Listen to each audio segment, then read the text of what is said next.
আমার হীরারে চুরি করার জন্য লোক পাঠাইছিলেন। আমার হীরা কি ক্ষতি করছিল আপনার? কেন কেন এটা করছেন কম? তোমার প্রিয় গরু হীরার পেটে আমার 3 কোটি টাকার হীরা ছিল। আপনি এটা পাগল মানুষ, আপনার কোনো কথা শুনতে চাই না। আপনি যান, আমি হীরার কাছে যাবো। বাবা তাহলে আমার কথাটা শুনো।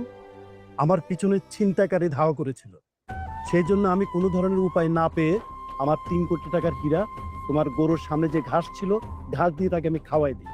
এমনও হতে পারে হীরা হজম করতে না পেরে তোমার হীরা মারা গেছে। কেন করছেন?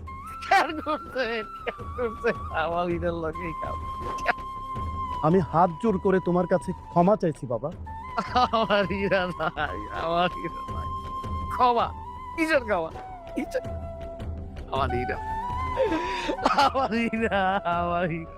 বাবা, আমি তো তোমাকে আগেই বলেছি প্রত্যেকটা প্রাণীকে তার মৃত্যুর স্বাদ গ্রহণ করতে হবে।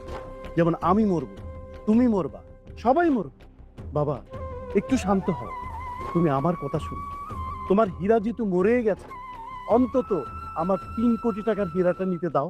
হ, হ, আপনি তো এইটা চাইছেন।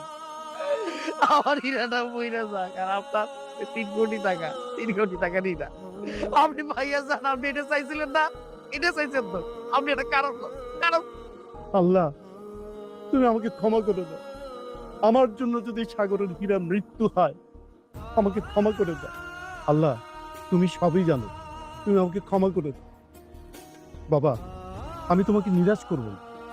আমার কাছে, আমার কাছে আমার এই কলিজাটা নাই। আর নিরাশ, নিরাশের কথা বলতেছেন? শোনো, আমার 3 কোটি টাকার হীরা থেকে তোমাকে আমি 50 লক্ষ টাকা দিব। ওই টাকা দিয়ে তোমার অসুস্থ বউয়ের চিকিৎসা করবে, ভালো একটা ব্যবসা করবে। আমি কিন্তু